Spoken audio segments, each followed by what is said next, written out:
Everyone, আমি আজকে এই ভিডিওতে পাস্ট লাইফ রিগ্রেশন নিয়ে কথা বলবো। পাস্ট লাইফ রিগ্রেশন মানে হচ্ছে পূর্ব জন্মের অতীতের স্মৃতিতে চলে যাওয়া। প্রেজেন্ট মানে বর্তমান জীবনে যদি কোনো মানুষ দেখে তার জীবনে কিছু প্রবলেম আসছে, শারীরিক, মানসিক, আর্থিক, সেটা অনেক চেষ্টা চরিত্র করলেও সলভ করা যাচ্ছে না, তার মানে বোঝা যাচ্ছে যে তার সোল পাস্ট লাইফ থেকে, তার পূর্বজন্ম থেকেই সেটাকে কার্মিক ঋণ বা আনরিজলভ কার্মাস হয়ে তার সোলে স্টোর হয়ে রয়েছে। তার জন্য অ্যাকর্ডিং টু সোল কন্ট্রাক্ট তাকে এই জন্মে সেটাকে সলভ করতে হচ্ছে বা সেটাকে পূরণ করে দিতে হচ্ছে। তো পাস্ট লাইফ রিগ্রেশন এটা এমন নয় যে রিগ্রেট করা মানে হচ্ছে ল্যামেন্টিং করা, দুঃখ প্রকাশ করা, সেটা কিন্তু একেবারেই নয়। পাস্ট লাইফ রিগ্রেশন মানে পূর্বজন্মে যাওয়া, তার স্মৃতিটাকে দেখা এবং সেটাকে সলভ করা। যদি সলভ করা যায় তাহলে প্রেজেন্ট লাইফেও কিন্তু লাইফটাকে স্মুথ হয়ে যায় এবং সে যে ক্লায়েন্ট প্রেজেন্ট লাইফে যে প্রবলেম নিয়ে আছে সেটাও সলভ হয়ে যায়।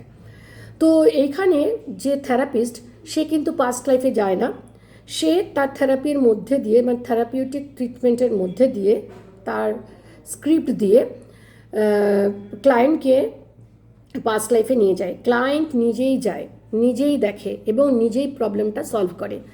যেটা হেল্প করে থেরাপিস্ট, সে তাকে প্রবলেমটা সলভ করতে হেল্প করে।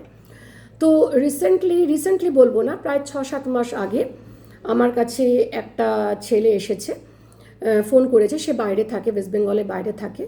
তো সে বলছে যে আমি পাস্ট লাইফ রিগ্রেশন করাতে চাই। তো আমি কেন কজটা পাস্ট লাইফ রিগ্রেশন করতে যাওয়া তো এটা মুখের কথা না, মানে এটা সিনেমা দেখতে চলে যাই বা বন্ধুদের সাথে আড্ডা দিতে যাই এরকম ধরনের কিন্তু না।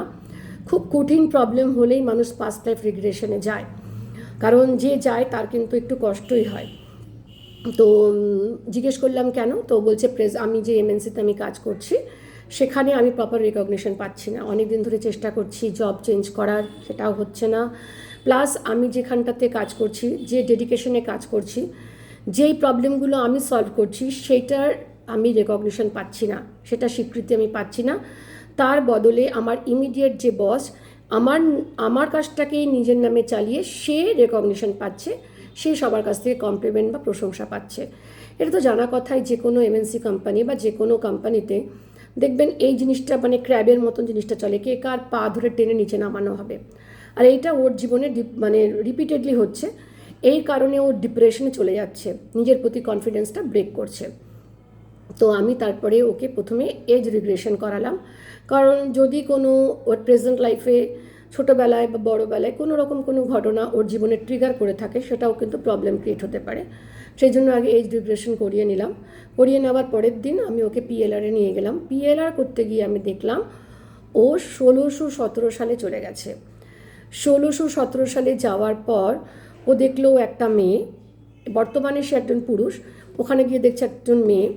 যখন ও আয়নাতে নিজের মুখটা দেখে চিৎকার করে কান্নাকাটি করে আর বলে যে আমার মুখটা আমি দেখতে পাচ্ছি না কেন পরিষ্কার। তারপরে ভালো করে দেখে দিনের আলোতে, দেখছে মুখটা পুরো পোড়া, কাঁদছে আমার মুখটা পোড়া কেন। তারপরে বলছে আমার সাথে কেউ নেই কেন। তারপরে দেখতে পাচ্ছে দুটো ছোটো ছোটো বাচ্চা, কিন্তু ছুটছে, ভীষণ ছুটছে, শেল্টার নেওয়ার চেষ্টা করছে, পালাচ্ছে কোথা থেকে। আর চারিদিকে ভীষণ অশান্ত, মানে খুনোখুনি, মারামারি, রক্তপাত। তো খালি বলছে এত অশান্ত কেন, এত সবাই এত ডিস্টারবেন্সের মধ্যে আছে কেন, এত খুনোখুনি মারামারি কেন হচ্ছে, আমি কেন ছুটছি বাচ্চা দুটোকে নিয়ে, বাচ্চা দুটো আমার সন্তান, নিজেই বলছে বাচ্চা দুটো আমার সন্তান, একটা ছেলে একটা মেয়ে, সেটা বলছে। আর হাউমাউ করে কাঁদছে, ভীষণ কাঁদছে। মানে আমি ওকে করাতে পারছি না, ওকে পাস্ট লাইফে যেতে মানে নিয়ে গিয়ে ওকে থেরাপি দিতে পারছি, এত কাঁদছে। তাকে শান্ত করিয়ে তারপরে নিয়ে যাওয়া হয়। তারপরে ওকে যখন আস্তে আস্তে এই যে নিয়ে যাওয়া হয়, ওর চোখের সামনে ওর সন্তানকে মেরে ফেলা হয়েছে, বড় ছেলে সন্তানটাকে, মেয়েটার সাথে অত্যাচার করা হয়। তারপরে তারপরে আমি যখন রুট কজে যখন ওকে বললাম যে তুমি রুট কজে যাও, যে তোমার এই প্রেজেন্ট লাইফে এরকম কেন হচ্ছে, তুমি রেকগনিশন পাচ্ছ না, তুমি অফিসে সবার সাথে কোঅপারেশন পাচ্ছ না, আর তুমি চাকরি খুঁজছো, সেটা কেন, এটা কেন হবে। তো তখন ও যখন যায় তখন ও দেখে, বলে যে যে ক্লায়েন্ট তারা বিশাল বড় লোক। ওর হাজবেন্ড আর ও একটা ডকে বসে আছে, শয়ে লোক কর্মচারীরা কাজ করছে এবং মাথা নিচু করে কাজ করছে, আর এরা দুজন হাজব্যান্ড আর ওয়াইফ টর্চার করে ওদেরকে কাজ করাচ্ছে। তো আর সবাই মাথা নিচু করে, আমি জিজ্ঞেস করলাম মাথা নিচু করে কেন? বলছে এখন ওরকমই সবাই কাজ করায়। তারপরে ওর সাথে প্রশ্ন করে জানতে পারলাম যে একটা স্লেভারি ট্রিটমেন্ট, মানে কৃতদাস প্রথা চলছে সেখানে। যারা ক্যাপিটালিস্ট গ্রুপ অফ পিপল তারা এভাবেই এদেরকে দিয়ে কাজ করায়। তো তারা এরকমভাবে এদেরকে দিয়ে অকথ্যভাবে ব্রুটাল ট্রিটমেন্ট করে, মানে অ্যাবিউসিভ ল্যাঙ্গুয়েজ থেকে শুরু করে ফিজিক্যাল অ্যাসল্ট থেকে শুরু করে মেন্টাল ট্রমা থেকে সব রকম দিয়ে এদেরকে দিয়ে কাজ করিয়েছে। দেখা গেল যে যারা ওয়ার্কার ওখানে কাজ করতো তারা রিভেঞ্জ নেওয়ার জন্য ওর হাজব্যান্ডকে আগুনে পুড়িয়ে মেরে ফেলেছে, মানে পুরো পরিবারটাকে আগুনে পুড়িয়ে মেরে ফেলার চেষ্টা করেছিল। তো হাজব্যান্ড মরে গেছে।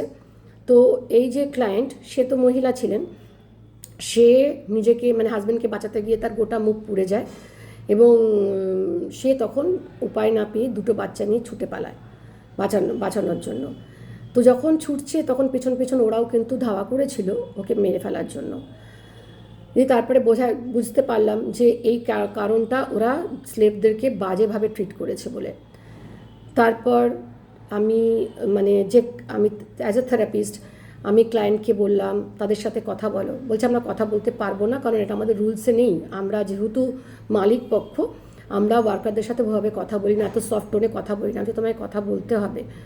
তো কথা বলে ওদের সাথে সে মানে বারবার করে ওদের সাথে ওদের কাছে ক্ষমা চাওয়া, হোপোনোপোনো মেথডে ক্ষমা চাওয়া, হাত জোর করে বসে হাঁটু গেড়ে বসে ক্ষমা চাইলো। অনেকবার ধরে ধরুন 10-15 মিনিট ধরে ক্ষমা চাওয়া করালাম।